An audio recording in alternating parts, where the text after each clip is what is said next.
Hola, bienvenido a tu podcast Indescriptivo. Si no me conoces, mi nombre es Carlos Cornejo y en este podcast hablamos de creatividad, hablamos de diseño. Tenemos episodios donde hablamos con personas con un gran conocimiento en diferentes áreas y que genera una conversación súper interesante y que disfruto mucho y que podamos aprender todos. También tenemos episodios donde hablamos solamente tú y yo, donde yo pongo el tema y luego te escucho o te leo a través de las diferentes plataformas y redes que lo permitan. Espero disfrutes este episodio. Bienvenidos a Indescriptivo, el podcast.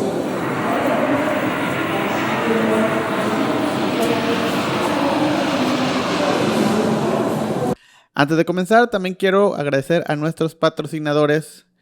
Primero a Método Café con Cariño, una cafetería en Mérida, Yucatán, preparada específicamente con métodos manuales de extracción de café. Si estás en Mérida, visítala, está en la hermosa colonia Miguel Alemán.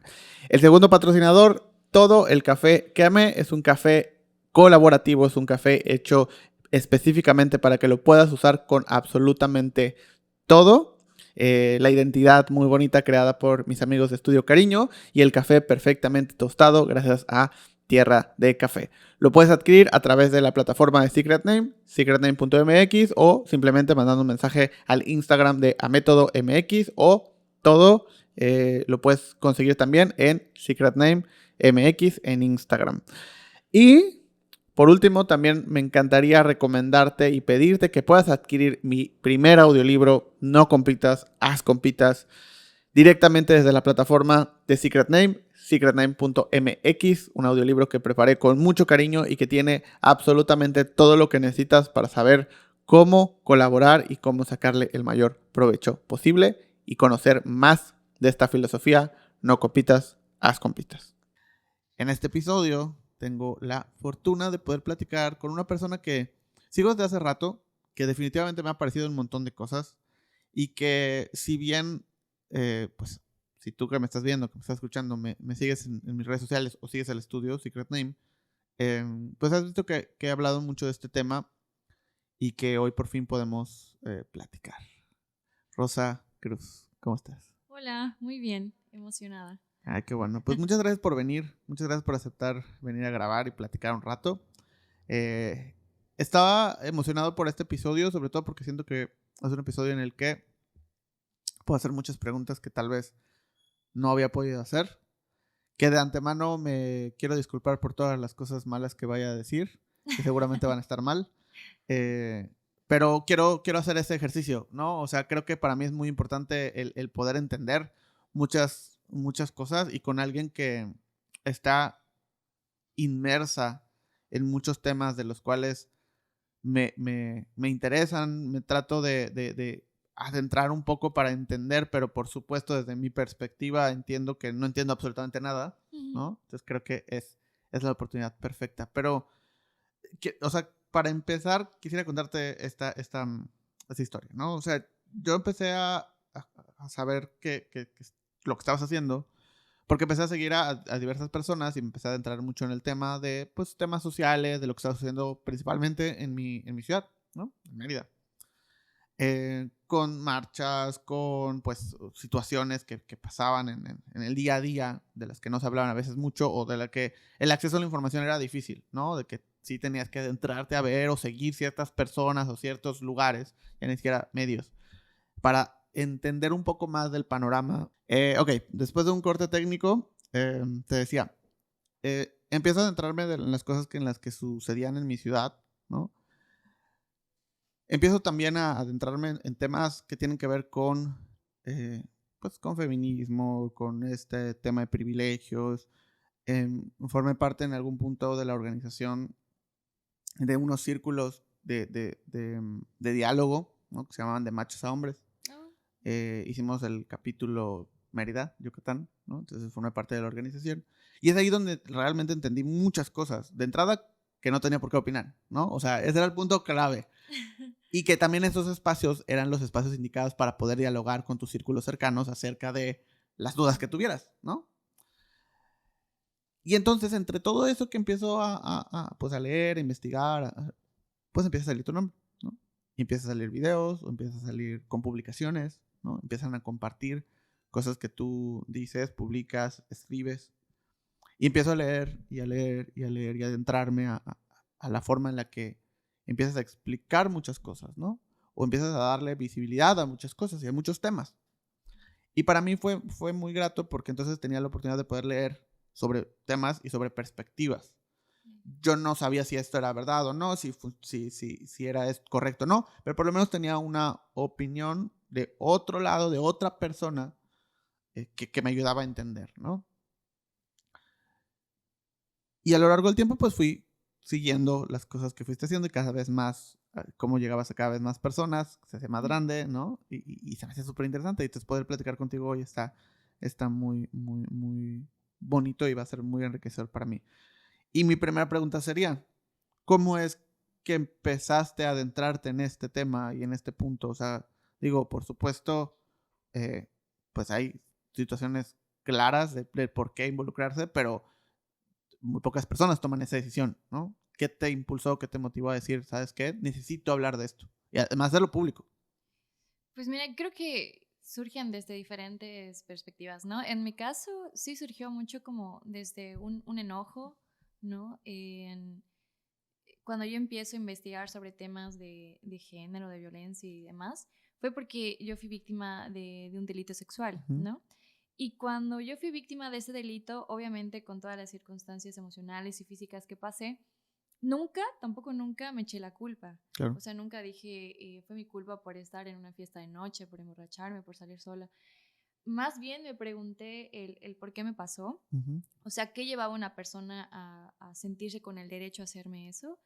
Y otra cosa que me pregunté era, ¿por qué no sé qué hacer? O sea, ¿por qué no sé cómo decírselo a mi familia? ¿Por qué no estoy llorando ahorita, ¿no? En lugar de estar pensando, ¿qué tengo que hacer? O sea, ¿qué fue lo que me hicieron realmente? ¿Qué autoridades se supone que me tienen que ayudar? O sea, no sabía nada. Pero lejos de decir, soy una tonta porque no lo sé, pues más bien dije, esto es responsabilidad de alguien el que me lo tenga que enseñar, ¿no? ¿Por qué no nos los enseñan? Y en aquel momento, pues estaba todavía chiquita, o sea, tenía mucho miedo también de hablar, hasta el día de hoy, ¿no? Ujú. Pero no sabía nada de cómo generar proyectos, la importancia del nombre, de la imagen y todo eso. Era dirigente estudiantil en mi universidad. Entonces, en esa parte como que académica me defendía, y empecé a investigar más sobre cómo estaba la universidad estructurada, empecé a estudiar otros proyectos que ya existían en la Ciudad de México, en todo el país, en Latinoamérica, empecé a investigar sobre personas que hablan sobre género, sobre violencia, y a partir de ahí ya me puse a construir el proyecto por el que muchas personas me conocen, que ahora se llama Wadi Sin Acoso, ¿no? Y empezamos desde ese enojo, desde esa rabia. Claro que eso fue desde el 2018 y Ujú. ahora como que más que rabia, seguimos con la rabia, pero ahorita nos enfocamos más en el tema de las personas que están viviendo la violencia más que en quien causó la violencia, Sí. ¿sabes? ¿No? Que no hay que dejarlo, pero sentimos que como que siempre queremos que se sancione al agresor y en la búsqueda de esa sanción dejamos una parte importante sin Sí. visibilizar que son las víctimas. Em, y siempre me cuestioné mucho el tema de cómo posicionar un proyecto, el tema del nombre de Wadi Sin Acoso, en el que sea Wadi, el por qué no Wadi Sin Violencia o Wadi Sin algo, o solo Sin Acoso Wadi o lo que sea, también fue como muy, muy pensado para que pueda tener el impacto que tiene. Y pues desde ahí va surgiendo y me va llevando a más y más espacios, ¿no? Y ir opinando. Y la verdad es que las redes sociales han sido mis principales aliadas. O sea, no, nunca tuve como que el respaldo de una institución o Ujú. alguien arriba, ¿no? Al contrario, como que todo el tiempo era el no le den espacio, Sí. ¿no? O a ella no la vamos a invitar. Pero pues por ahí creo que las personas van empatizando un poco con el discurso, o sea, se van acercando al proyecto, van entendiéndolo y a diferencia yo siempre soy como muy abierta a, no sé si debates, pero Ujú. sí a diálogos, ¿no? Ujú. O sea, porque siempre parto de la premisa que nadie nace sabiendo todo. y que la vamos a cagar en la Sí. medida, que yo igual a veces digo, no, pues perdón si lo dije así, Sí. pero hasta ese momento eso sabía, ¿no? Y creo que eso también genera una confianza de otras personas al acercarse, al saber que no te voy a cancelar o no te voy a juzgar, que Sí. quizá hace unos años sí lo hacía, se lo hubiera Claro. hecho, ¿no? Pero creo que eso, ¿no? Como que esa empatía y ese generar comunidad ha sido como muy importante. ¿Y qué me hace seguir? Pues que todavía sigue la violencia, ¿no? O sea, en las redes sociales siempre, cada semana, cada día hay un caso nuevo y hay un caso nuevo y hay un caso nuevo. Y es como bien fuerte el escuchar de un lado personas decir el estado más seguro, la ciudad blanca, aquí nada pasa. Y por el otro lado, estar escuchando las historias de personas que están sufriendo las diferentes manifestaciones de violencia. Entonces, es demasiado agotador las dos partes, ¿no? Ver mujeres que están trabajando, personas que están trabajando desde una parte del Estado, que hacen su esfuerzo desde esta parte, pero que no es suficiente. Y por eso de este otro lado hay las críticas, o sea, como que es muy complicado, ¿no? Y pues a mí me toca mucho el tema de decir lo que está mal, ¿no? Y a veces creo que es muy cansado también todo el tiempo decir eso está mal, eso está mal, eso está mal. Pero hay que decirlo, ¿no? Y siempre he dicho, lo complicado de estar luchando de este lado es la incomodidad que causa. O sea, no vas a cambiar nada desde una comodidad. O quizás sí, pero pues eso por ahora no lo vemos tranquilo. Luego empecé a meterme en otros casos. Ahorita estoy metida sobre el tema del racismo y el capacitismo, ¿no? Que va mucho de la mano con el tema de la violencia de género y los feminismos. Pero bueno, ahora sí es como ver toda la interdisciplinariedad del asunto y ver cómo hay un feminismo que nos ha excluido y ha querido que sea solo de mujeres y cómo eso nos ha lastimado más, ¿no? Y cómo necesitamos de toda una comunidad para poder crear espacios seguros. Pero yo siempre digo, mire, cada quien tiene como que sus procesos de aprendizaje, ¿no? O sea, yo no pienso como hace 2 años. Yo igual decía que era mejor humanismo que feminismo cuando estaba en la prepa, ¿no? Y esos discursos siempre me gusta como cuando veo conferencias que me los planteen porque me Sí. da la oportunidad de decirte estás bien en tu proceso y poco a poco vas a ir descubriendo otras cosas, ¿no? Entonces... Que sí, o sea, creo que es de los principales problemas que yo desde este lado veo, ¿no? Que muchas veces el diálogo se vuelve difícil porque no entendemos o no empatizamos con el proceso de cada quien. O sea, creemos que todos deben de estar al mismo nivel que nosotros en el sentido del mismo tiempo de análisis, ¿no? Y si no, están mal. O sea, y si están más adelantados o más atrasados, no importa. O sea, tenemos esta idea en nuestra cabeza de que lo que yo veo es lo que todos deberían estar viendo, ¿no? Ajá. Entonces se vuelve difícil porque obviamente no sucede así. Y hay personas que de repente van a decir un comentario, ¿no? Incómodo, van a decir un comentario que para mí ya no tiene espacio. Pero de repente ese diálogo es difícil tanto para un lado, porque el decirle, oye, eso no estuvo chido, ¿no? O sea, o esto no está padre, o no lo digas, te puede poner en una posición como, pues, no tan agradable, tanto para ti como para las otras personas, ¿no? Incluso poner a la otra persona como en evidencia también a veces se vuelve un tema difícil de tratar, Sí. ¿no? Por supuesto, como una persona, o sea, con todos los privilegios del mundo y que afortunadamente no ha sufrido algún tipo de acoso directo, ¿no? Me queda claro que empatizar con alguien que ha sufrido un acoso es extremadamente difícil. No tengo ni siquiera un punto de referencia como para decir, bueno, se podrán... No. Entonces, bajo ese criterio, pues puedo entender el hecho de que nunca lo voy a entender.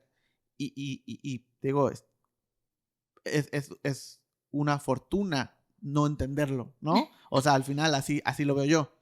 Y ya te dije que sí, voy a decir 1000 cosas mal y me puedes corregir todo lo que tú quieras. Sí, sí. Entonces, pero entonces alguien levantando la mano, ¿no? Y diciendo, oye, ¿sabes qué? Esto a mí se me hace algo impresionantemente valiente. Y es más, o sea, hacerlo una vez es valiente, seguirlo haciendo todos los días es no solo valiente, sino debe ser extremadamente agotador. Y ahorita, Agotador y peligroso, ¿no? Desde el 2020, 2000, sí, 2020, estoy en el Mecanismo Nacional de Protección a Activistas, a Defensores de Derechos Humanos y ok. Periodistas, porque dañaron parte del patrimonio de mi familia Ujú.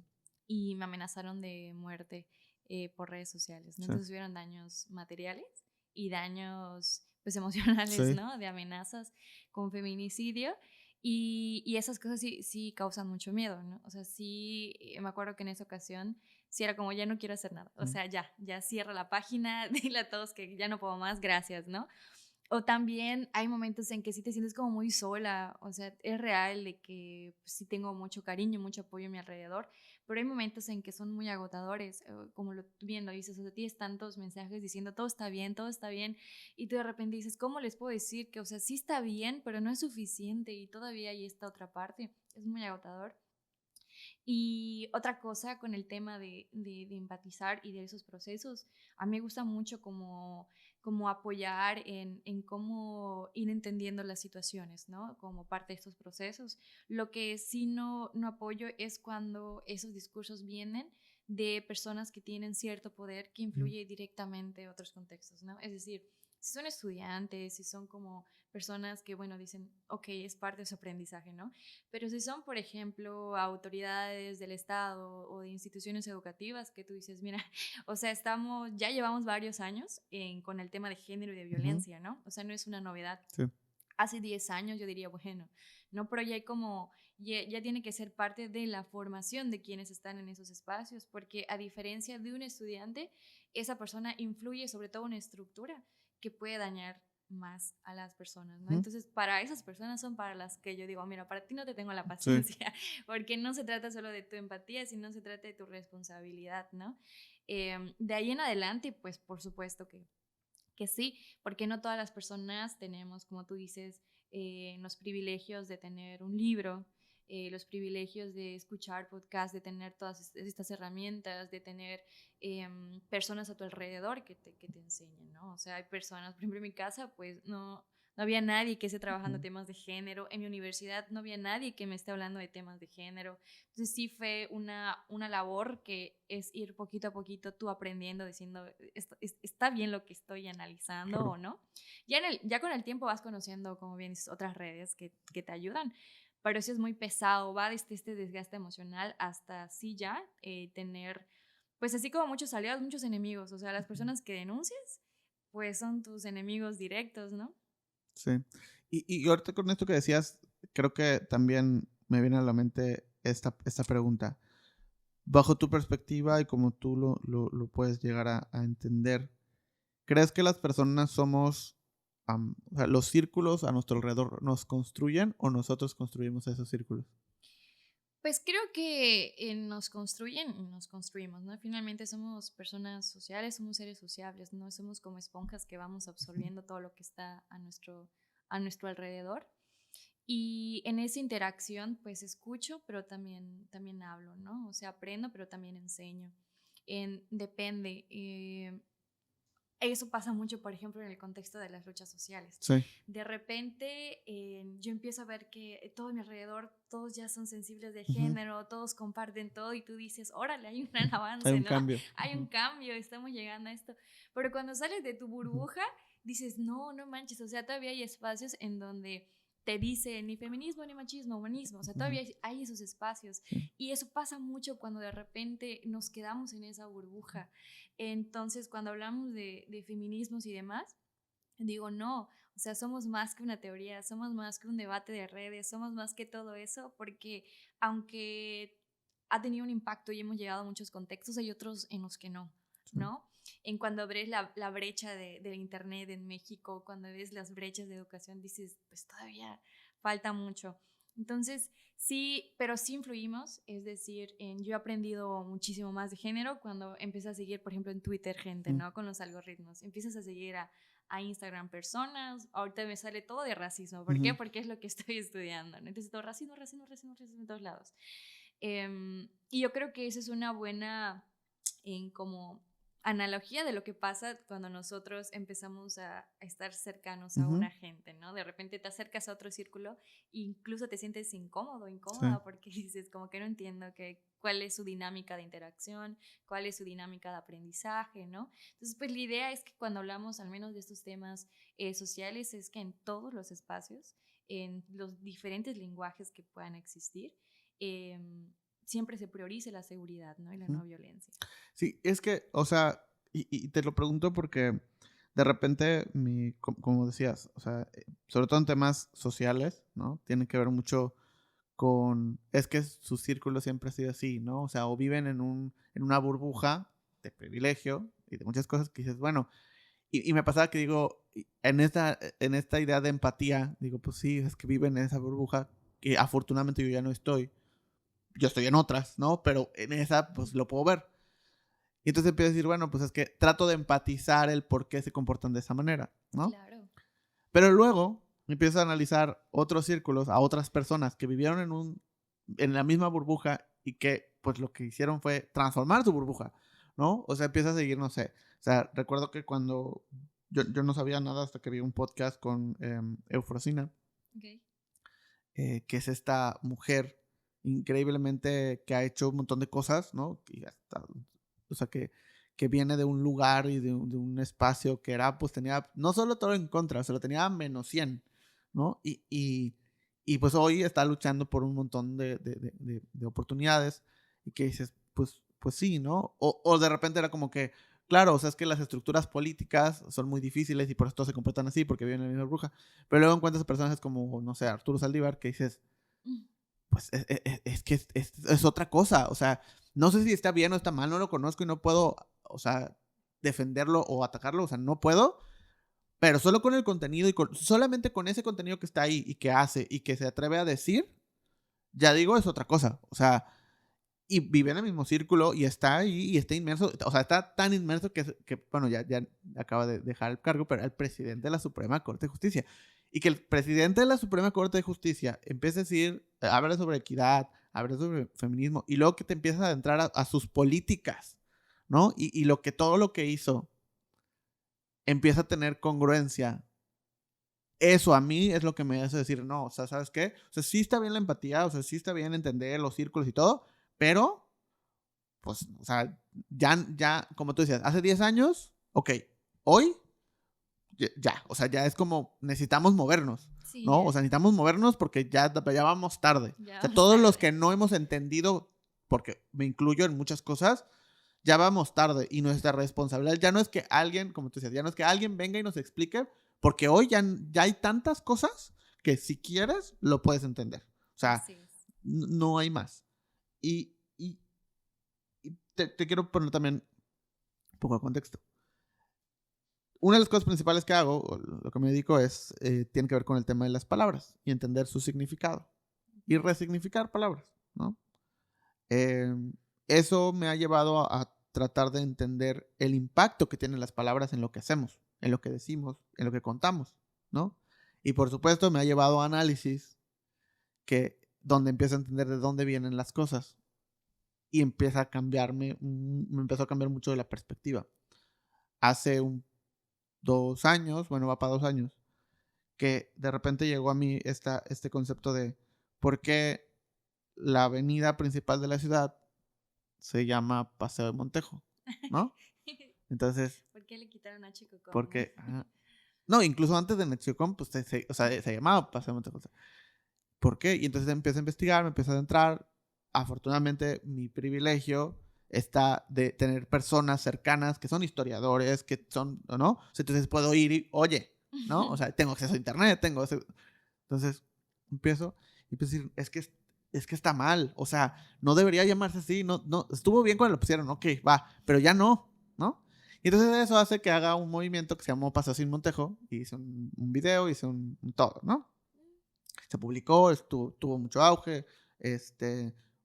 obviamente se involucró medios y bla, bla, y, y fue un experimento muy padre porque, o sea, para mí fue muy padre, muchas personas a mi alrededor no lo vieron así, pero se publica ese video. Porque aparte yo traté de que ese video fuera como muy, o sea, me acerqué con historiadores, para ser muy exacto, con personas de pueblos originarios, para ser muy exacto. El video, o sea, yo escribo es como una carta que escribe un habitante hacia Mérida, ¿no? Y explicando el por qué, no diciendo, está mal que se llame así, sino tal vez deberíamos de reflexionar sobre que se llame de otra manera, ¿no? Yo escribo la carta, pero junto con esta persona que tiene, no solamente habla un lenguaje maya, sino también, pues, su familia, ¿no? O sea, Y entonces él es la voz en español y en maya. Entonces hace el video en español con subtítulos en maya y en maya con subtítulos en español. Y se publican los dos y está. Y fue muy bonito para mí toda esa experiencia porque aprendí un montón, porque de esa idea que tuve la plasmé. Pero la cantidad de hate que recibió fue enorme. Y yo era, o sea, de verdad, yo era el más entretenido leyendo todos los comentarios. Yo leí todo, porque además se publicó el video y luego se publicó en prensa y tuvo tanto ojo que lo volvieron a publicar y lo volvieron a publicar y como 3 semanas seguidas lo volvieron a publicar y caía nueva gente. Entonces yo me ponía a leer todos los comentarios, todos. Desde, era una estupidez hasta que agarraban mi foto y luego ponían de dónde era y luego por qué. Y eso a mí me daba una perspectiva de decir, bueno, yo puse ese tema sobre la mesa y fue la reflexión. Reflexiona. Y si tu reflexión te llevó a que es una estupidez, ok, está bien. No es el momento para ti, ¿no? Pero esos ejercicios, o sea, ese ejercicio a mí me dio la perspectiva de entender que siento que todos deberíamos hacer esos ejercicios, ¿no? Pero también entiendo que no es para todos. Una persona como tú que lo has hecho 382 veces, ¿crees que todos deberíamos de involucrarnos de esa manera? ¿Crees que todos deberían de ser esos luchadores sociales o por lo que crean, por lo que piensan? ¿O crees que solo debe de ser para cierto tipo de personas? Yo creo que todas las personas son luchadoras sociales, ¿no? Más cuando estamos bajo un sistema en el cual el uso del tiempo ya es un privilegio por sí mismo, Sí. ¿no? Y lo digo, por ejemplo, en el tema de manifestar el racismo o que somos el Estado con el salario más bajo. ¿Quién tiene tiempo para protestar, no? Sí. ¿Quién tiene tiempo para decir, ay, me están matando, no? Cuando las protestas son en el centro de Mérida, ¿no? Cuando las protestas son en español en su mayoría, cuando de repente las protestas se vuelven como un duelo de teorías, de quién tiene la razón, más de cómo hacer entender, ¿no? Y yo creo que las personas que están trabajando doble jornada o las mujeres que están en su casa viviendo múltiples violencias también están luchando desde esos espacios. Ahora, sí creo que también desde nuestras diferentes posiciones, profesiones y demás tenemos responsabilidades. Entonces, yo estudio historia también. Los historiadores, las historiadoras tenemos una responsabilidad, ¿no? Quienes se dedican a ciencias políticas, a medicina, todos tenemos responsabilidades en nuestra profesión que debemos cumplir, ¿no? Entonces, ahí es cuando yo digo, yo no puedo decir, ay, ¿por qué nadie viene a manifestarse? Cuando son marchas del 25 de noviembre o 8 de marzo, vas a ver 7,000 personas, compañeras ahí, ¿no? Pero cuando es de un feminicidio, van 15, 20 personas. Cuando son de feminicidios de personas que no tienen capital social, a veces ni va nadie, ¿no? Sí. Y es decir, ahora la justicia es cuánto impacto tienes en redes. O sea, si a mí me pasa algo, estoy segura de que al menos va a existir una campaña mediática pidiendo justicia para mí. Pero si yo les digo quién es María May y por qué siguen diciendo que es suicidio cuando amaneció embolsada, ¿no? Y que no ha tenido justicia, porque es unas compañeras que están súper precarizadas, que no tienen tiempo para manifestarse, que tienen que estar trabajando, su familia, en que no las voltean a ver. Entonces sí es un privilegio también el marchar. ¿Quiénes mueven? ¿Quiénes están movilizando todas estas luchas sociales? También son gente con privilegios, ¿no?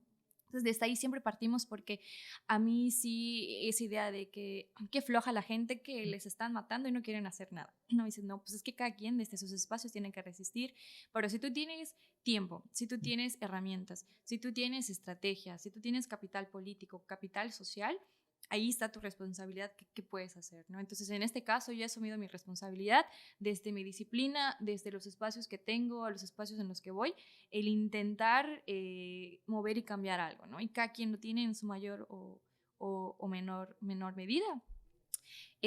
Ahora, sí creo que lo que hace falta es mayor, como que una estrategia, porque hay como demasiados como círculos luchando por diferentes cosas, ¿no? Entonces sí hace falta quizá como una mayor unión, ¿no? Como que una mayor estrategia que nos permita crecer y poder expandir mucho las causas que tengamos las personas originarias con temas de género, racismo, como todos tienen que ver en absolutamente todo. Pero pues los que tengamos oportunidad de tiempo, de herramientas o demás, asumirlo, ¿no? Y no creer que las personas, digo, hay personas que tienen tiempo y no les interesa, Sí. ¿no? Pero hay otras que son las que están viviendo esa violencia que definitivamente no tienen ni el tiempo, ni la paciencia, ni la energía para quedarse todo un día a manifestarse, a menos que la situación que todo el día les está lastimando llegue un momento en que los ponga en una situación crítica que haga que dejen todo para salir a manifestarse, ¿sabes? Y creo que otra cosa importante, o más bien, ¿cómo tú entiendes o ves manifestarse? O sea, ¿cuál sientes que es el valor para ti, bajo tu perspectiva y tu forma de verlo, que tiene el manifestarse? Pues creo que cuando te manifiestas estás diciendo públicamente un descontento y que es una medida que se hace cuando no hay respuesta por ninguna de las vías, cuando vas con las autoridades y te ignoran, cuando vas con organizaciones y te ignoran, o sea, cuando ya no tienes respuesta, lo único que te queda es apropiarte de un espacio público y manifestar una incomodidad, un descontento. Por eso ninguna manifestación le va a gustar a nadie, ¿no? Y va a incomodar, porque precisamente eso se quiere, incomodar, transgredir la vía pública para decir algo está mal, ¿no? Y es la única manera en la cual te voltean a ver. O sea, hay múltiples casos, desde güey sin acoso hasta nivel estatal o nivel nacional, que si no se hubiera manifestado públicamente, no existiría justicia, ¿no?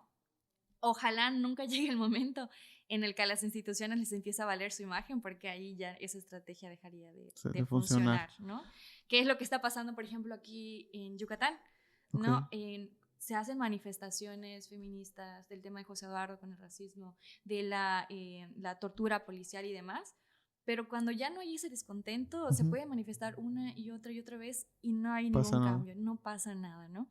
Pero yo creo que esa es la estrategia, el hacer público una situación, pero toda manifestación tampoco se trata de agarrar una pancarta y pararte. También tiene todo un trabajo detrás, porque cada palabra que vas a gritar tiene un significado, cada frase, en cada consigna, tiene su propia estrategia, tiene su propia historia, su propia inmediatez, estructura mediática, o sea, hay todo un trabajo detrás, también no es algo como tan fácil y también causa como miedo. Tú dices, bueno, te vas a parar, pero a ver, párate enfrente al palacio, ¿no? O párate enfrente de tu universidad y di, nos estás matando o nos estás revictimizando. O sea, sí es como el miedo de no saber si te van a escuchar o te van a lastimar o te van a atacar, o eres tú contra una estructura muy, muy grande, ¿no? ¿Y quién te protege? Pues nada más la gente que te da likes, ¿no? Pero de repente no van a estar en tu casa vigilándote, ¿no? Pero sí es muy, muy complicado. Pero siempre es hasta ahora como una de las estrategias que ha funcionado para que muchas personas tengan acceso a la justicia. Elena Ríos, la saxofonista ahora de La Maldita Vecindad, que fue rociada con ácido por parte de un funcionario en Oaxaca. Ella ahorita, con todo y lo mediático que tiene, el poder mediático, dejaron libre a su agresor, ¿no? ¿Qué pasa? Que lo dejan libre, inicia toda una campaña y vemos autoridades y hasta el presidente manifestándose por esa situación. Pero ¿cuántas mujeres en México sufren este mismo delito y quedan en la impunidad, pero no tienen ese capital mediático, ¿no? Entonces tampoco se trata solo de tener capital mediático, sino de desgastarte, de llegar a todos los espacios mediáticos, de retuitear, toda esa revictimización para tener un poquitito de justicia. Y por ejemplo, o sea, ok, imaginemos en este mundo, todos se manifiestan por lo que creen, por lo que piensan y por lo que están en contra. Por supuesto van a haber manifestaciones en las que no estemos de acuerdo, ¿no? Claro. O sea, sí. ¿no? O sea, va a haber manifestaciones en las que yo no estoy de acuerdo, en las que tú no estás de acuerdo, va a pasar. En ese caso, o sea, bajo tu perspectiva otra vez, tu opinión, ¿cuál sería el camino a tomar para, si yo que digo, bueno, sí, todos nos manifestamos y está bien, pero no estoy de acuerdo con esa manifestación, ¿no? O sea, estoy en contra de o sea, no que se manifiesten, sino el motivo por el cual se están manifestando, yo estoy en contra. O sea, ¿cuál es el camino a tomar? O sea, ¿qué deberíamos de hacer? O ¿cómo piensas tú que deberíamos de actuar? Pues mira, yo creo que todas las manifestaciones son válidas, hasta los de las campañas prohibidas, que no nos gusta tanto, ¿no? Pero cuando tú haces una manifestación, Sí. a eso voy, tienes que tener un discurso. Entonces, cuando se manifiestan es, bueno, ¿qué situación estás manifestando? ¿Qué y estás te pidiendo? dicen, se mata la vida, ¿no? Sí. Y ahí dices, a ver, ¿bajo qué argumentos, qué circunstancias justificas que estamos violentando tus derechos humanos, ¿no? Y ahí es cuando dice, no, el derecho de los no nacidos, ¿no? Y ahí es cuando sale las discusiones biológicas, sociales, políticas, de qué no pasa. Entonces, por eso detrás de una manifestación, si tú vas, bueno, ¿qué estás manifestando? A feminicidios, pero ¿bajo qué lógica estás manifestando? Bueno, son 9 al día, bueno, 11 al día, 2 son niñas. Entonces, ahí va cobrando justificación. O sea, cada manifestación tiene que estar respaldado por un discurso. De que todas las personas pueden manifestarse, todas las personas pueden manifestarse. Y, o sea, ok, bajo esa misma lógica, ¿quién puede definir eso? O sea, ¿quién dice, bueno, esta manifestación sí tiene bases, ¿no? Y esta no. O sea, ¿qué pasa? Pues es que, ¿quiénes lo pueden definir? O sea, ahí está en la parte de la propia comunidad, cómo la vaya a tomar, y la responsabilidad recae en las autoridades, ¿no? O sea, del Estado, sea en el caso, o de si es con el Congreso, si es por el Poder Judicial, ¿no? Ahora, lo importante siempre es que como autoridades tienes tus responsabilidades, ¿no? Sí. Y una de las cuales, si hablamos de género, tienes la ley de acceso a una vida libre de violencia, o sea, hay como varias normas que te van a regir. Entonces, a partir de ellas tú tienes que saber, bueno, en qué estás fallando para que pueda existir esta manifestación, ¿no? Entonces, no se trata como de caerle bien a la gente, sino de que se cumplan las responsabilidades de las autoridades. Cuando no se están cumpliendo y se ve afectado el entorno, es cuando, bueno, te manifiestas y dices algo está mal. Y tú como autoridad tienes que escuchar, que es lo que muchas veces no hacen, ¿no? O sea, una protesta se marca un descontento. ¿Qué te toca o te corresponde como autoridades? Salir y escuchar, bueno, ¿qué está pasando? ¿Qué se está manifestando? ¿Y cómo lo podemos arreglar para que esto deje de suceder, ¿no? Eso. Ahora, nunca pasa y por eso todos los años sigue ocurriendo, ¿no? Entonces, yo creo que eso es el objetivo. Y también el objetivo de las manifestaciones es realizar una discusión mediática. O sea, que un asunto se vuelva una discusión, ¿no? Para bien, para mal, pero es un debate. Y ese debate va a generar más debates, más. Y ahora en cuestión de debates es cuando tenemos que estar sumamente informadas, en que tenemos que tener todos nuestros discursos, nuestros diálogos para poder posicionar el por qué creemos que nuestra perspectiva debe de involucrar políticas públicas o lo que sea, ¿no? Se manifiestan providas, se manifiestan feministas, como en algún momento pasó aquí en Mérida, que nos encontramos en una misma marcha, ¿no? Sí. ¿Cuál de las dos marchas era correcta e incorrecta? Pues las dos tienen derecho de manifestarse, ¿no? Ahora vamos a ver cada quien que está discutiendo, cuáles son las normas y los derechos humanos que ya existen, que ya están registrados y asentados, y ahí es cuando, bueno, pierde un poquitito o pierde completamente, desde mi punto de vista, sentido una marcha, ¿no? Ahora, eso es lo importante de tener autoridades como mencionados, como Saldívar. No es lo mismo que una figura como él diga, no, sí, hay que respetar la vida de los no nacidos, ¿sabes? Pero eso son campañas en donde ya entra otras figuras como los investigadores, los científicos, que llegan años investigando desde la fecundación del feto, cuando empieza a cobrar vida y todo lo demás, ¿no? Esas discusiones. Entonces, ahí le correspondió a otros profesionales, o sea, todos tienen que ver en esa discusión pública, ¿no? Ahora, en esta parte yo me dijo mucho el tema de género de las mujeres, pero en el tema de las comunidades originarias también pasa cuando se manifiestan por el despojo de sus tierras. Tú dices, ¿está bien y está mal? Bueno, no hay ni bien ni mal, eso es como muy moral, ¿no? Es qué está pasando, cuáles son los hechos y qué es lo que se quiere evitar, ¿no? Y ellos dicen, bueno, me están quitando las tierras, según mis derechos humanos, según esto. Y entonces dices, mira, estás violando sus derechos humanos, estás haciendo eso, lo otro. Y es cuando ya entran mucho estas discusiones con organizaciones civiles, cuando entra la parte jurídica, abogados, derechos humanos, y se llegan a otras instancias, que ese es el sentido. Pero no todas las personas pueden llevar sus casos hasta ese nivel, ¿no? O sea, muy difícil, necesitas acercarte a una organización, tener una estrategia. Hay muchos casos de feminicidios, muchos casos de violencia por capacitismo, por racismo, por lo que sea, que quedan porque no lograron salir en ningún periódico, porque no tienen contacto y ahí quedan, ¿no? Entonces sí, también es un tema de privilegio el poder posicionar alguna situación, ¿no? Es que son tantas vertientes distintas que vuelve. Y creo que cuando son este tipo de temas, que cualquier tema va a ser así, pero esto como involucra otros aspectos, pues sí nos vamos hacia más ramificaciones y más ramificaciones y más ramificaciones. Pero, o sea, por ejemplo, y es lo que decías, de repente hay cosas que, muy fácil, como el tema del lenguaje, ¿no? O sea, vamos a hacer algo sencillo, entre comillas, el tema del lenguaje.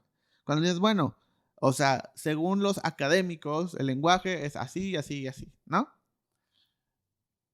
Pero luego cuando vas a un tema social, cuando vas a un tema que tiene que ver más con el día a día, esos académicos pierden sentido porque, ok, sí son las bases del lenguaje, está bien, pero el lenguaje o sea, las personas hacen el lenguaje, no el lenguaje hace las personas, ¿no? Entonces, si las personas deciden que el lenguaje cambia, el lenguaje va a cambiar, porque al final los académicos solo estudian el comportamiento del lenguaje, no ponen las reglas, ¿no? O sea, solo las reglas se basan en lo que ya se hacía.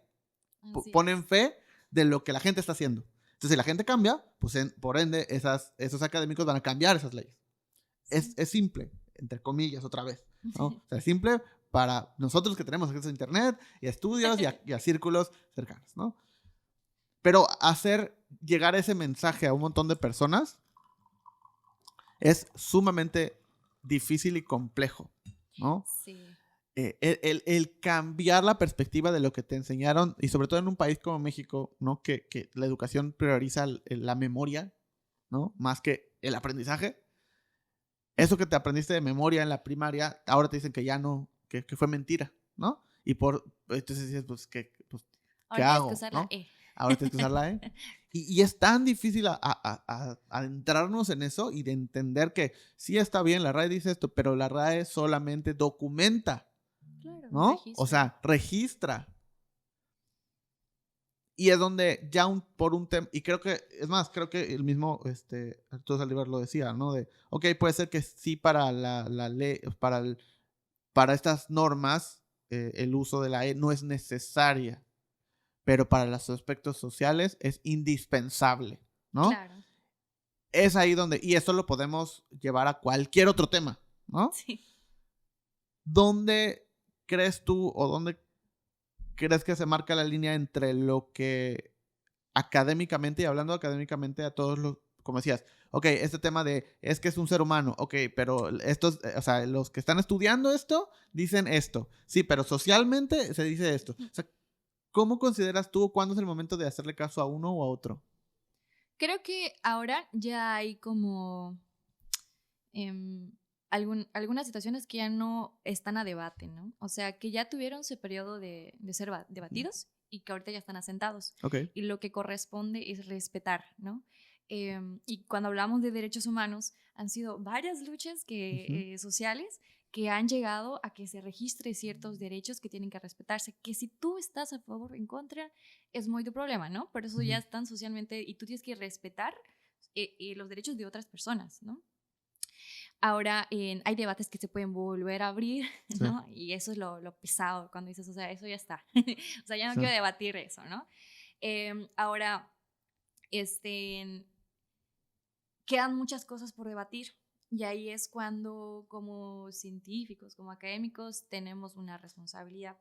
Ahora, ninguna situación académica se deslinda del contexto en el cual fueron construidas esas personas. O sea, también la ciencia tiene una carga ideológica, ¿no? Cuando hablamos de personas trans, de lenguaje incluyente, inclusivo, en todas las personas, aunque digan, no, pues es que es una perspectiva científica o biológica, tenemos que entender que hasta la biología tiene una finalidad ideológica al final, ¿no?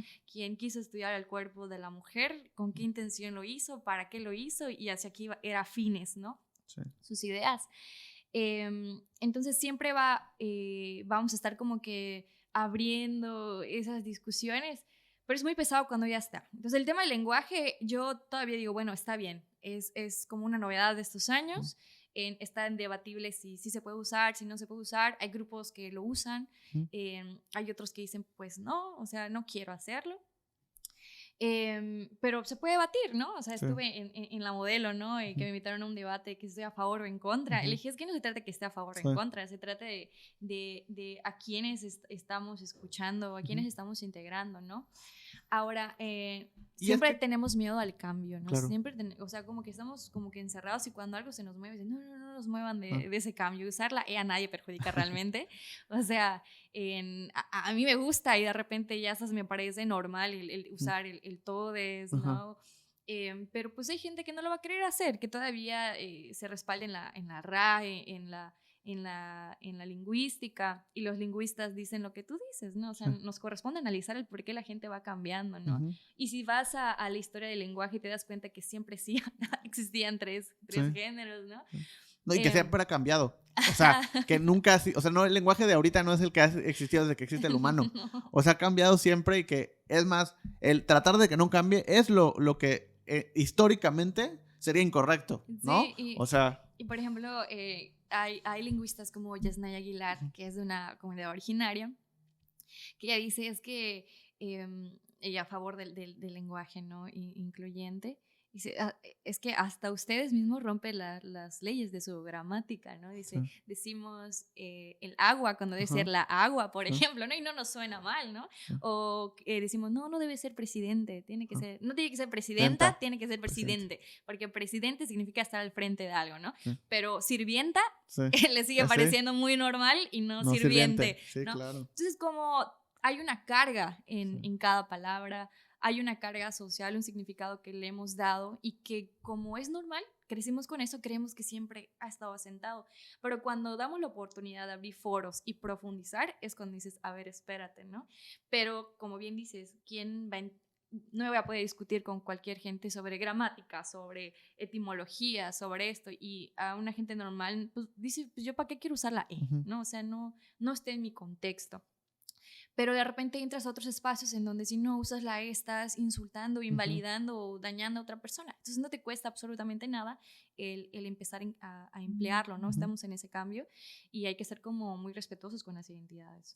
Sí, y que otra vez, no es nada que no hagamos normalmente, ¿no? O sea, hablas de una manera con tus amigos, hablas de otra manera con tus padres, hablas de otra manera con otros círculos, ¿no? Podemos como decir cruzazulear. Ajá, exacto.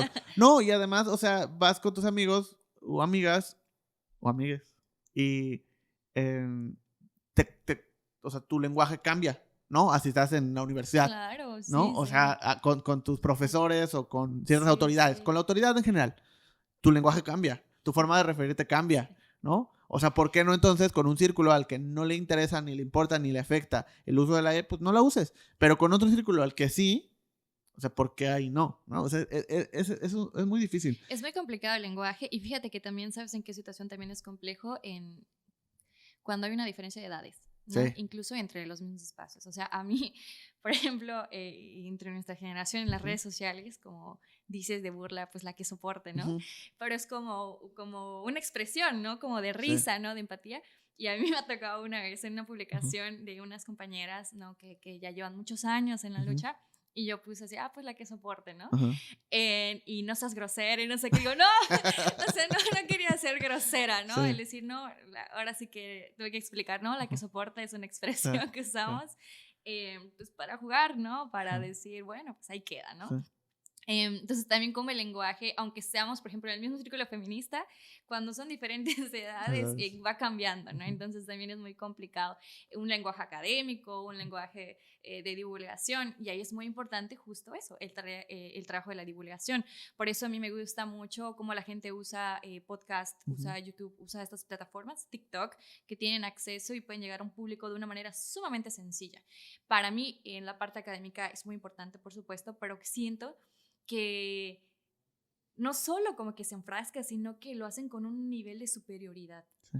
No solo el complejizar el lenguaje, que a veces es necesario por ciertos conceptos, pero que a veces por hacerlo se creen superiores a otros modos de conocimiento, ¿no? O sea, ignoran otros espacios o a veces pienso que lo hacen hasta muy adrede para que nadie tenga Sí, o acceso a sea, eso.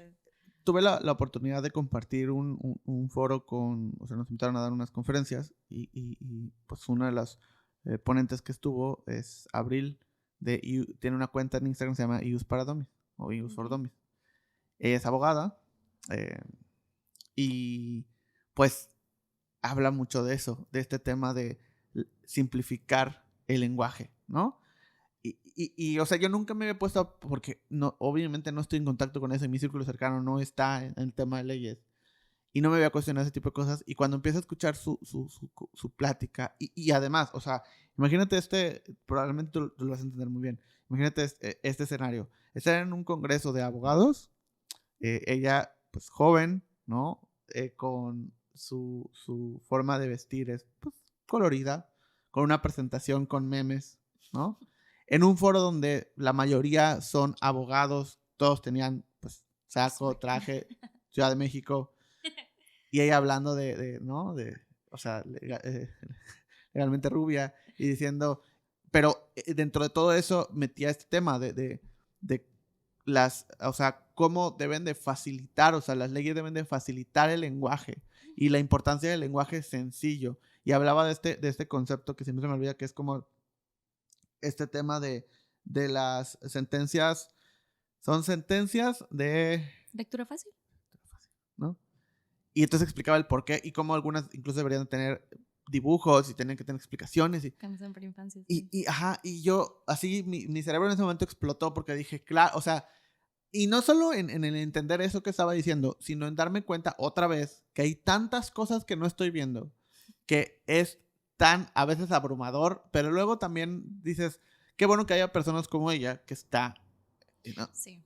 Hablando de eso, diciendo eso, y como tú decías, o sea que al final, ok, tenemos un lenguaje académico, un lenguaje, ¿no?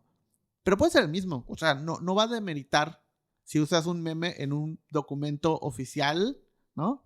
No lo va a demeritar. Es más, si está bien empleado, creo que todavía le suma. O sea, lograr emplear bien un meme en un tema serio es extremadamente difícil y requiere una habilidad. Entonces, creo que al contrario de demeritarlo o hacerlo menos formal, yo creo que es parte de cómo se comunican, ¿no? Y me encantaría que al final esto evolucione a un momento en el que ya no haya un lenguaje formal e informal, solo sea un lenguaje, ¿no? Y estará increíble, pero pues Sí, porque al final tenemos que considerar para qué es, sí. ¿no? Sí. Es para que tú lo entiendas o, ajá, o sea, siempre es la pregunta, ¿para qué uno crea el conocimiento, no? Ujú. Entonces, cuando de repente se mantienen en ese lenguaje académico, para mí es muy capacitista, ¿no? Sí. Y ahora que ando leyendo mucho sobre ese tema, todo me resulta Ujú. capacitista, Sí, ¿no? Y claro. ahí me ando discutiendo en Twitter por el tema de que, ay, los libros. Sí. Y no, los libros no son el único medio de comunicación y Ujú. de conocimiento, ¿no? Pero es muy difícil ver cuando, literal, ver, por ejemplo, cuando es algo que no nos atraviesa, ¿no? Ujú. El cómo el capacitismo como este sistema que construye a las personas y las valora según sus habilidades, sus capacidades. Si tú eres una persona con una discapacidad intelectual, Ujú. visual, auditiva, ¿cómo podemos llevar el conocimiento hasta Sí. ti? ¿Cómo podemos establecer una comunicación contigo sencilla que no sea tan complicada, ¿no? En este lenguaje de sentencias fáciles, imagínate decirle a un Ujú. niño que están peleando su custodia, que lo ganó su mamá o su papá, con un texto, Ujú. ya sabes, Sí. o a una persona adulta mayor, o cómo no sé, lo construyes en la lengua originaria para Ujú. otras personas. Hay como muchas circunstancias que no consideramos y que la academia no considera. Por eso se le tilda mucho de las academias blancas Ujú. colonialistas, ¿no? Que se construyen para ellas, para Sí. seguir ganando de su SNI y para allá, para que solo ellos mismos se lean y se citen. Sí, que sea muy difícil acceder. O sea, Claro, que aunque quieras, no ¿no? puedes No puedes acceder. acceder. Por No. eso, pero, ok, creo que también esto nos lleva a otro punto. El hecho de repente este tema de, claro, o sea, solo a veces me toca platicar con personas, incluso yo he estado ahí también cuestionándome este tipo de cosas. El hecho de decir, ok, lo voy a apoyar solamente porque viene de una comunidad originaria o porque, ¿no? O sea, o porque es mujer o porque viene de una minoría o porque, o sea, lo voy a apoyar solamente por eso o no. O sea, ¿cómo lo ves tú? No, tampoco. Porque también hay personas malas por allá. No, sí. ¿Cómo apoyar? O sea, obviamente vas a apoyar a una persona que estén Claro, vulnerando, ¿no? sí. Pero, digamos, ser una persona en una situación de vulnerabilidad Ajá, tampoco te exenta de que sí, tú seas la persona que esté violentando, ¿no? Em, que ahora hay que pensar, o sea, habría que pensar en todas las circunstancias a su alrededor que puedan originar que sea una claro, persona violenta, ¿no? sí, Que, por ejemplo, eso hay una rama del feminismo que no considera, ¿no? Y hay otras que sí dicen, ¿saben qué? O sea, necesitamos también involucrar a los compañeros porque no podemos nosotras entender la violencia sin que ellos entiendan la violencia, ¿no? No resolvemos nada. Y es cuando empiezan el tema de las nuevas masculinidades y ya como que compañeros que asumen dicha responsabilidad y se ponen a trabajar en esa parte, ¿no? Entonces hay como diferentes espacios y de repente vienen otras mujeres que dicen, pues yo no necesito el feminismo realmente, o sea, ni me va, ni me viene, ni lo entiendo, ni lo quiero entender, ¿no? Y eso también es justamente válido y qué luchas están llevando ellas desde su espacio, quizá en la defensa de su comunidad, o yo qué sé, ¿no? Ayudamos a las personas a las cuales se les esté violentando sus derechos humanos, ¿no? Y que veamos que entendamos el contexto y buscar cómo que recupere su estabilidad, ¿no? Que se les respeten, se les garanticen, pero nunca tampoco hay que como cegarse en el caso, por ejemplo, Shakira, ¿no? ujú, Con Clara, de que no, pues es que cómo puedes estar atacando a otra mujer, ¿no? Por sororidad, no. Y pues yo les comentaba, o sea, no, porque justamente eso es lo que no queremos, ¿no? O sea, cuánto nos quejamos de que los hombres se apoyan por ser hombres, ¿no? Él engañó a su novia, pero pues como es mi carnal, pues yo no voy a decir nada, ¿no? O sea, como que ese pacto patriarcal es lo que siempre estamos luchando. Entonces no vamos a defender a otra mujer que es violenta solo porque sea mujer, ¿no? ok, O no voy a ocultar una violencia que hizo un compañero, una comunidad, solo porque estamos en una misma lucha. ujú, O sea, no se trata tampoco como de esas claro. omisiones, ¿no? Sí, o sea, es que, y sobre todo pensando otra vez desde afuera, ¿no? Ujú. Esta idea, no sé, vamos a algo muy simple, ¿no? Cuando decían, bueno, vamos a apoyar a esta persona porque es mujer y puede ser la primera presidenta de México. Entonces, como, vamos, porque es mujer, vamos a votar por ella, ¿no? Sí. Y entonces empieza ese cuestionamiento de, ok, o sea, ¿realmente va a aportar que sea la primera presidenta? Pues tal vez, ¿no? O sea, y otra vez, lo estoy viendo desde afuera. O sea, ese es el cuestionamiento. Y dices, bueno, pues por lo menos va a abrir la puerta a que entonces muchas mujeres pues sepan que sí pueden llegar, ¿no? O por lo menos simbólicamente puedan llegar, porque obviamente conlleva un montón de cosas, pero simbólicamente pueden llegar porque ya hubo una primera mujer.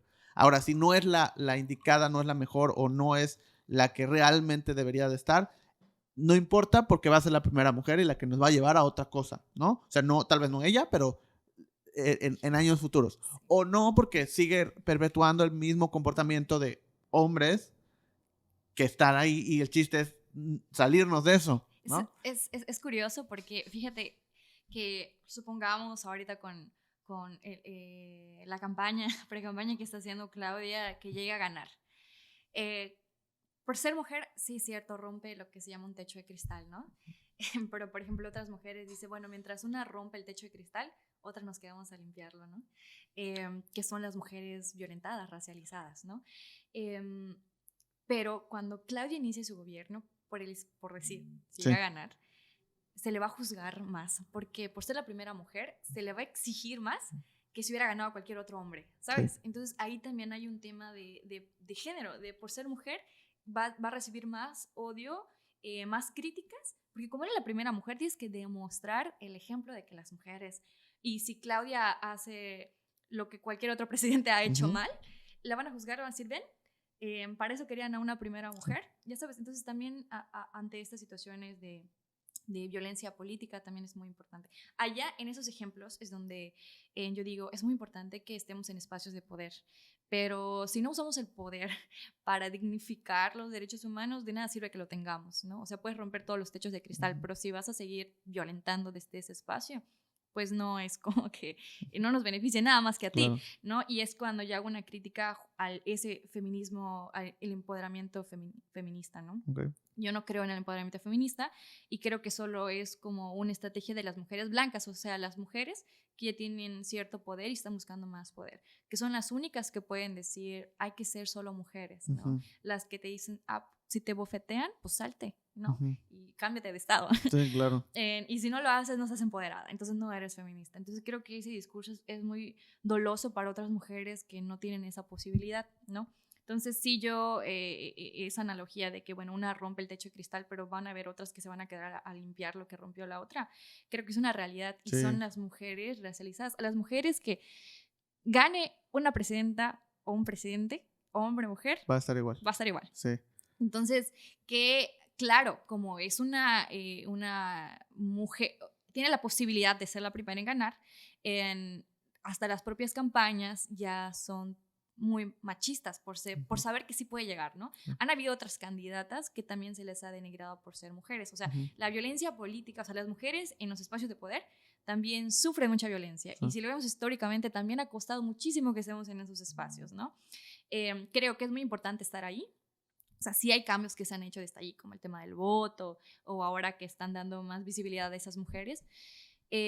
Pero si llegamos ahí para hacer exactamente lo mismo, como que no estamos viendo nada más que por intereses personales, que es lo que hace cualquier otro hombre, ¿no?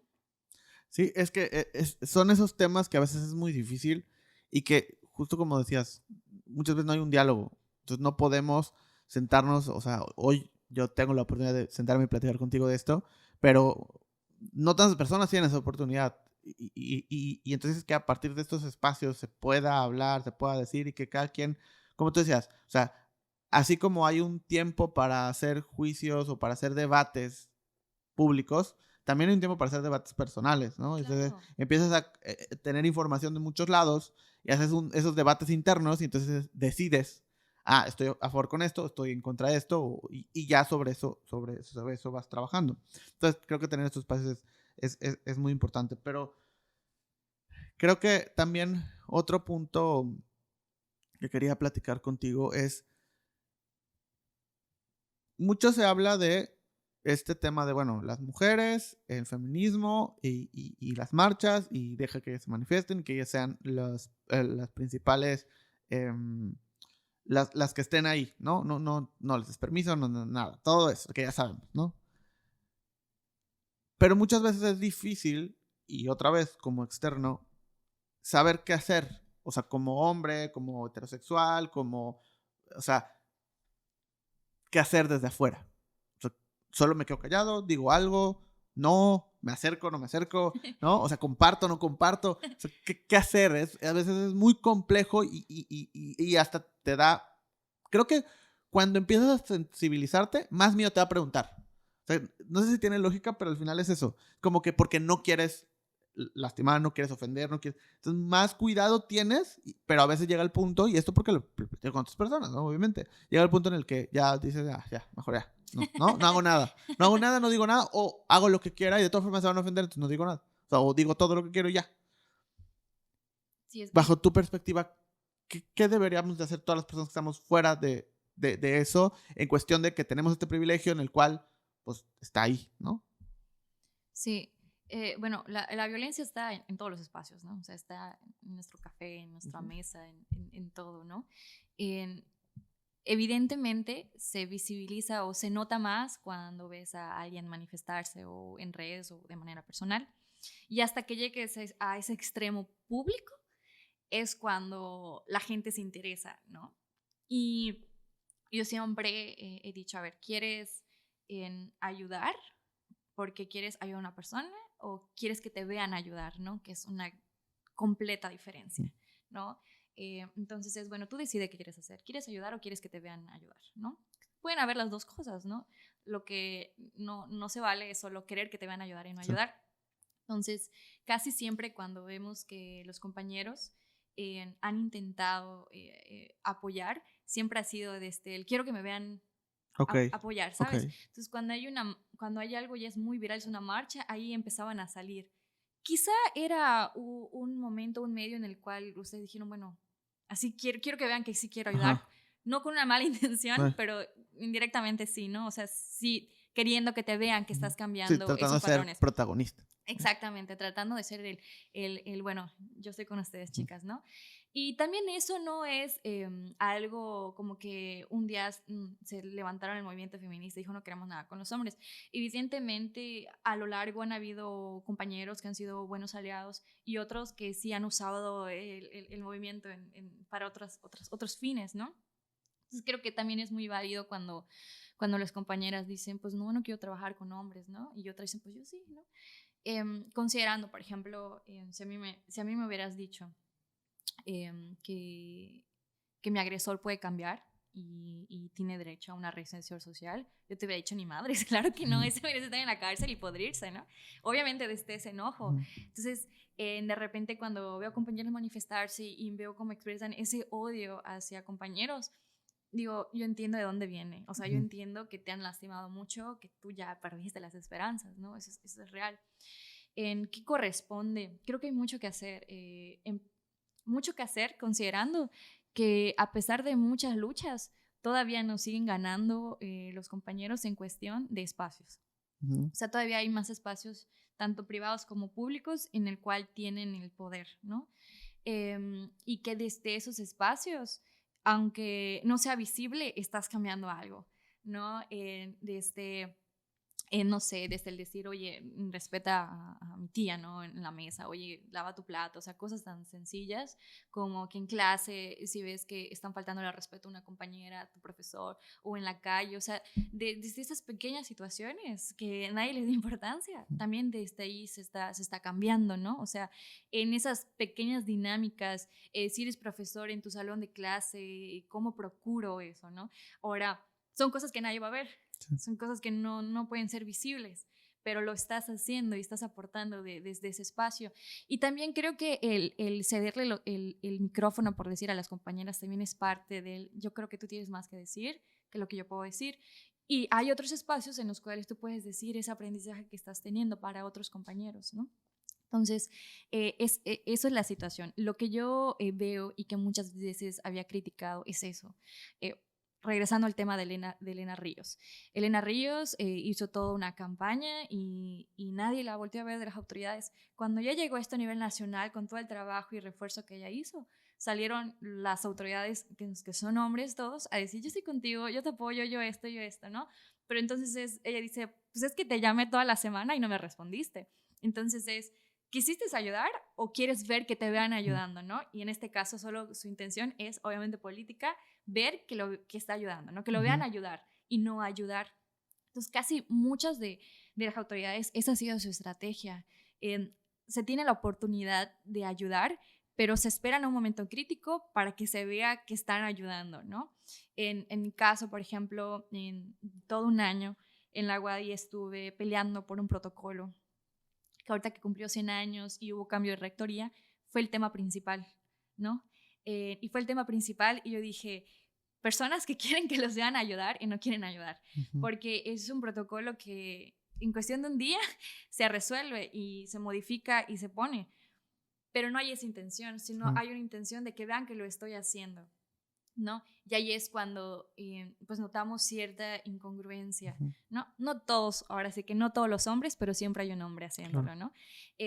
Yo tengo un hermano que trabaja el tema de las masculinidades y que también es un trabajo muy importante, el cómo él siendo profesor y una persona de autoridad puede cambiar mucho, ¿no? A él nadie lo ve, pero desde su salón de clase dice, ¿te gusta a los hombres? Está bien, o sea, es correcto. Que si su alumno llegó con las uñas pintadas y le dijeron, oye, no se puede, pues él va, mira, aquí el reglamento es este, pero tú tienes derecho a hacerlo. Entonces, causó un impacto, sí, en una persona, en su salón de clases, ¿no? Entonces, estás causando impacto que no es visible, pero lo estás causando desde ese espacio. Como hermano, como compañero, o sea, hay muchas relaciones que tenemos, relaciones con nuestra familia, con nuestras parejas, con nuestra colonia, con nuestra comunidad, con nuestras redes, nuestro público, en el cual podemos causar ese cambio, ¿no? Ahora, hay otros espacios que, bueno, quiero dar una conferencia, quiero empezar a hablar de masculinidades, ¿no? Sí me ha pasado de que hay compañeros de que, Rosa, vamos a hacer un proyecto de masculinidades porque yo quiero hacer esto, pero quiero que me ayudes a esto, ¿no? Y digo, pues prácticamente te va a quedar todo el curso, ¿no? Y también yo pregunto, bueno, pero ¿para qué tú quieres hacer esto, no? O sea, y la pregunta es, ¿quieres ayudar? ¿Quieres que te vean que estás haciendo algo? ¿Quieres causar un impacto? Siempre es, ¿cuál es la intención de la gente? Y muchas de las intenciones han sido, desafortunadamente, el quiero que me vean que estoy con ustedes.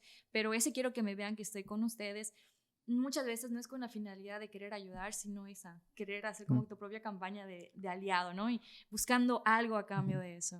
Sí, o sea, porque, como todo, o sea, ok, si tu forma de ayudar es que además te vean ayudando, ok, estás ayudando, tal vez no es el momento ideal, pero pues estás ofreciendo una ayuda y pues está bien. Pero cuando no hay esa ayuda y solo es el otro, pues sí, está difícil, ¿no? Pero pues bueno, quiero agradecerte mucho por venir, por platicar, por instruirnos sobre tu punto de vista. Gracias, gracias. Me da mucho gusto. Obviamente hay 10 millones de temas de los cuales pudiéramos hablar. Y creo que nada más para cerrar me gustaría que nos platicaras como penúltima cosa. Este proyecto, Wadi sin acoso. Lo llevas, y ahorita hablaste de ello, llevas bastante tiempo desarrollándolo. Mi pregunta sería, ¿cómo ves a la Wadi hoy? Uy, qué tema. Pues la verdad es que a comparación de hace unos años, creo que tiene mejores herramientas para atender el tema de la violencia sexual. Creo que hay autoridades que se han posicionado como aliadas, como personas aliadas. Creo que en lo que me corresponde las compañeras, sea por Guay Sin Acoso y también influenciadas por otros movimientos nacionales, tienen una oportunidad de alzar la voz, o sea, un espacio de alzar la voz. En el 2018, cuando yo dije que en la UADY existía el acoso era una violencia menor, pues fue acoso, o sea, ya, ¿no? Creo que ahora cuando alguien mete una denuncia al programa de género por acoso es alguien ya denunció el acoso, o cheque, ¿no? O sea, creo que ya causa ese chinga, ¿qué está pasando, no? Que hace unos años, ¿no? Y hace muchos años menos. He tenido la oportunidad de platicar con egresadas, con maestras incluso, que llevan muchos años en la universidad, que dicen es que en mis tiempos, ahora sí que como en muchos otros espacios, no había la posibilidad de denunciar, no había la posibilidad de mostrar mi punto de vista a través de otros canales, ¿no? A nosotros nos ha ayudado mucho las redes sociales, eso ha sido nuestra voz y a través de nosotras se ha dado como la otra versión de los hechos, ¿no? Que nunca había la posibilidad de decir, esta es mi versión, sino siempre era de la institución, que es la que sobresalía. Hay ya un programa de género que lleva 10 años, cumplió 10 años, que yo reconozco el trabajo de esas personas. Hace 10 años el tema de género debió ser una cosa más complicada que hoy. Ya hay un protocolo que como quiera pues se está renovando ahora, o sea, están haciendo mesas de trabajo. Creo que hay más profesoras sensibles con el tema del acoso, de la violencia en general. Hay mucha gente que todavía se resiste, sobre todo profesores, mucha gente que seguramente va a seguir acosando, o muchos estudiantes, pero yo creo que al menos las compañeras y también compañeros que de repente son violentados por pertenecer a la comunidad LGBT o personas no binarias, como que ya son conscientes de que tienen derecho a tener un espacio seguro. Y no en vano, solo el año pasado se manifestaron en la Prepa 2, en la Prepa 1, y no tanto en las facultades, sí, ¿no? Pero creo que eso es un aire de cambio. Hace 100 años, mi campaña que hice en Guay Sin Acoso de 100 años Mujeres Wadi, era de Felipe Carrillo Puerto diciendo en una entrevista para la Ciudad de México que él pensó la Universidad Autónoma de Yucatán para los hijos de las clases trabajadoras y principalmente para las mujeres, para que no queden rezagadas en el progreso del Estado, obviamente viniendo de un gobierno socialista, ¿no? Y yo me preguntaba, bueno, ¿y cómo están las mujeres? ¿No? ¿Y o sea, qué pasó? ¿No? Ajá, o sea, ya ingresamos, pero podemos decir que hay una igualdad, pero no una igualdad sustantiva, ¿no? Una igualdad es, ok, ya accedemos, pero ¿en qué situación estábamos accediendo? O sea, yo ya accedí, pero en ingeniería ya llegué, ok, sí, pero mi profesor no me revisa los trabajos, porque me dice que para qué si voy a ser ama de casa, ¿no? Entonces, eso sigue pasando hasta el día de hoy. Entonces, ¿eso vive un compañero? No, evidentemente no. Entonces, necesitamos esa igualdad sustantiva, o sea, no solo en números, sino en igualdad de condiciones, que es lo que todavía le falta a la universidad. O sea, creo que las compañeras merecemos ir y solo estudiar, ser, ya sabes, en lo académico, y no, además de estudiar, tener que crear una organización con todo lo que esto conlleva, con todo lo emocional, lo físico, incluso lo económico, de crear, de sostenerlo, de estar aprendiendo a defenderte, de hacer tus propias armas. Creo que eso de por sí ya representa como una violencia hacia nosotras, de un trabajo que no tendríamos que hacer, ¿no? O sea, lo que nosotras hacemos es algo que le corresponde a la universidad hacer, y estamos haciendo ese trabajo para bien, para mal, con las mejores herramientas, legal o no ilegal, lo estamos haciendo, ¿no? Creo que tiene una gran oportunidad en estos 100 años de construir una más inclusiva, reconociendo otras identidades, y al menos en el discurso que hizo el actual rector sí mencionó a las mujeres y a la comunidad LGBT en su discurso, y eso creo que ningún discurso de los anteriores rectores había estado presente. Ahora, una cosa es el discurso y otra cosa que sea una realidad y no solo se vuelve una simulación, que eso es otro de los principales problemas actuales. La UADY y otras universidades en el sureste han tenido grandes cambios. Yo estoy como feliz. La intención de UADY Sinacoso nunca fue tener una posición de poder, nunca fue perseguir un reconocimiento, ¿no? Sino fue justo ese enojo de que alguien está pasando por lo mismo que yo y no sabe qué hacer y se siente sola, y no queremos sentirnos solas. Queremos crear una comunidad que te diga, no estás sola. Sé que es una palabra como muy dicha en las manifestaciones, pero cuando tú eres una persona que está recibiendo violencia, que hablaste y nadie te creyó, el escuchar que alguien te diga, no estás sola, yo sí te creo, son palabras sumamente claves. Entonces, nosotras sí queremos crear ese espacio seguro para otras mujeres, otras personas, y esperamos que a un largo plazo la universidad pueda ser ese espacio seguro que merecemos. Ok. Pues muchas gracias otra vez por venir, por platicar. Si alguien quiere formar parte, acercarse, ayudar a UADY Sinacoso, ¿qué puede hacer o a dónde puede acudir? Pues la verdad, nosotras tenemos redes sociales que estamos como UADY Sinacoso en Twitter, Facebook e Instagram. Nos ayudan mucho compartiendo el contenido, sobre todo, porque es como nuestro principal medio. Vamos posteriormente en los próximos años ya a mudarnos de nombre, vamos a cambiar para tener una mayor cobertura, y si desean apoyar en algo, pues mucho gusto, ¿no? O sea, con mucho gusto. Nosotros ahorita estamos trabajando en una campaña sobre el tema de la revictimización, y bueno, pueden acercarse si tienen habilidades de investigación o quieren aprender más sobre temas de género. También siempre recomendamos sumarse a las pasantías de una organización que se llama CEJUDI, que es nuestra organización hermana, que se dedican al tema de derechos humanos. Hacen pasantías para que estemos capacitados sobre ese tema, ¿no? Es decir, yo siempre digo, es muy bueno las intenciones de querer ayudar, pero toda ayuda necesita una preparación, porque a veces por querer ayudar y no tener las herramientas podemos terminar como lastimando, aunque nuestra intención no sea. Pero nos pueden mandar un mensaje, nos pueden escribir un mensajito por ahí y estar pendientes. Y igual estar pendientes de CEJUDI, porque por ahí voy a estar desarrollando otro proyecto que se llama Sentires, que es un proyecto sobre antirracismo y anticapacitismo, que, bueno, hace poquito presenté en la Ciudad de México y ganamos, o sea, quedamos seleccionadas de Yucatán. Y vamos a estar hablando sobre un tema muy sensible, que son las mujeres cuidadoras de personas con discapacidad. Y bueno, ahí sí vamos a necesitar también mucho apoyo, ¿no? Entonces, en las redes sociales estamos así, me pueden buscar como Rosa Cruz Pech también. Si tienen alguna duda, o sea, procuro estar muy activa de responder, de mandar podcasts en audios de Instagram, ¿no? O sea, o para alguna situación que no sepan, que estén pasando y que no entiendan, ahí siempre estamos disponibles. Pues muchas gracias. Y muchas gracias por abrir ese canal de comunicación también. Espero que sea el primero de muchas otras cosas que podamos ir haciendo en el futuro.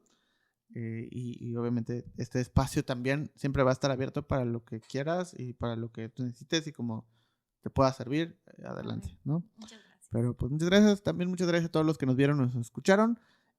Y pues nos estamos viendo la próxima semana. Bye. Esto fue Indescriptivo, el podcast.